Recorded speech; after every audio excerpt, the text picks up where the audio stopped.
cool if you like, move around a little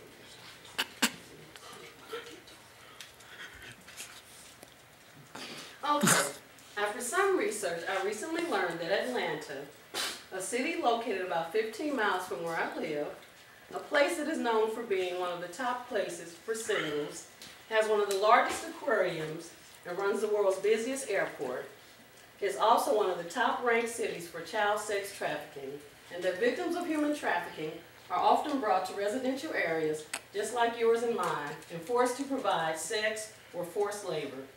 In many cases, victims of forced labor are required to produce some of the very products that you and I enjoy on a daily basis, from the foods we eat to the clothing that we wear. Based on information released by the UN, there are currently 27 million slaves in the world. And according to the U.S. Department of Health and Human Services, human trafficking is the second largest and the fastest growing criminal industry in the world, drug dealing being the first. Today I will tell you more about 3 organizations and their mission to end human trafficking. And lastly, I will discuss ways that you and I can actively support these nonprofit organizations. Let's first take a look at the staggering number of people sold in the slave trade. For 4 years, 12-year-old Shaima lived a nightmare. She wasn't allowed to go to school. She didn't have friends, play sports, or even see a doctor when she was sick. Instead, she was forced to work as a maid for a couple and their 5 children in their home in Irvine, California. Shaima often worked 18-hour days. Each morning, she woke the kids, got them dressed, and made breakfast. During the day, she cleaned the couple's enormous house. And she did all of this against her will and for no pay. This kind of thing happens every day around the world, as well as in America. Today's current slave trade is larger in absolute numbers than the 18th and 19th century African slave trade. Based on statistics by the U.S. State Department, an estimated 600,000 to 820,000 men, women, and children are brought across international borders each year and used in the global slave trade. 80% are women and girls, and children under the age of 18 make up 50%. Just in the U.S. alone, an estimated 14 to 18,000 people are brought into our country annually for the purpose of sex trafficking and forced labor. The majority of the slave trade is organized by international criminal gangs and is estimated to generate $32 billion a year. The average cost of a slave is $90 on the global slave market. You can now see just how great the problem of human trafficking is. Now let's talk about 3 nonprofits that are fighting to stop human trafficking. There are many nonprofit organizations that are fighting to put an end to human trafficking. Today I will talk about 3 of these organizations. The first is the Freedom Movement, which began in Atlanta, Georgia in 2012. It was started by a group of college students from Texas A&M. Their vision is a mutual obligation and a shared wish to put an end to slavery around the world. Their objective is to raise awareness about human trafficking and give financial support to their nonprofit partners through fundraising and donations. Two of the main nonprofits supported by the movement are Tiny Hands International and Free the Captives. Based on the information from their website, Tiny Hands International began its work in 2006. Most of their work is done in Nepal through their daughter organization located in Nepal, and it's known as Tiny Hands Nepal. Their approach to fighting the slave trade in Nepal starts at the border with border monitoring. THI also educates individuals who are at a higher risk of falling victim to trafficking and offers emotional and spiritual support to victims transitioning from slavery to freedom.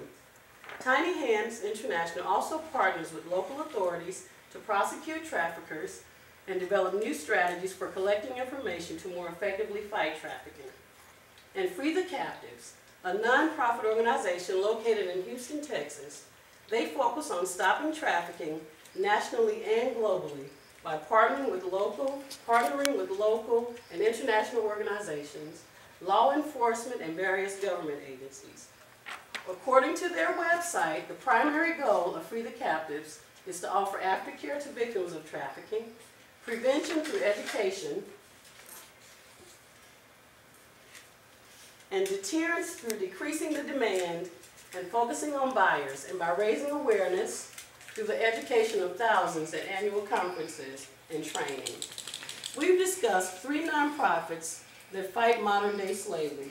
Now let's talk about what you and I can do to support the freedom movement. If you all could take a look at your visual, your pamphlet, it will tell you all about the 3 nonprofits I just talked about, and also how to reach the nonprofits, how to support the nonprofits. Okay. There are many ways to support these and other anti-trafficking organizations. The Freedom Movement offers opportunities for college students to get involved with on and off campus campaigns. Check the Freedom Movement website to see which schools currently participate. If your school is not listed, you can start the movement on your campus. You can also purchase Freedom Movement t-shirts and benefit CDs. Just log on to freedommovement.org. Tiny Hands International offers opportunities for those who would like to experience the organization's work firsthand through mission trips to Nepal. Tiny Hands International also welcomes donations and volunteers. And you can support Free the Captives by making donations. You can also request a speaker from Free the Captives to visit your church, campus, or community mission fair, or by volunteering. Or you can write your local representatives in Congress and the Senate and inquire about what your local government is doing to aid in the fight against human trafficking. And in conclusion, I invite you all to take an active role in the fight against human trafficking by raising awareness in your school, your churches, and in your community, and by supporting nonprofits through donations of your time and money, and by contacting your local representatives. My hope is that now you all are more aware of this global injustice and are now more familiar with the nonprofits that are actively fighting to end human trafficking, that you will take advantage of the opportunity to support the movement. In closing, I would like to leave you all with a short story, the story of the lantern. The story of the lantern is about a Christian abolitionist named John Rankin, who lived from 1773 to 1886. John Rankin was one of the original conductors of the Underground Railroad. Rankin relocated to the Free State of Ohio. He and his family lived on a hillside located on the Ohio River, which was the dividing line of the slave South and the free North. At night, he would raise a lantern on a flagpole to signal safe passage for slaves fleeing Kentucky. It is estimated that as many as 2,000 slaves escaped through Ripley, Ohio, because of Rankin's lantern and his hospitality. Through our support of the freedom movement, we too will serve as lights signaling safe passage for those enslaved. Thank you.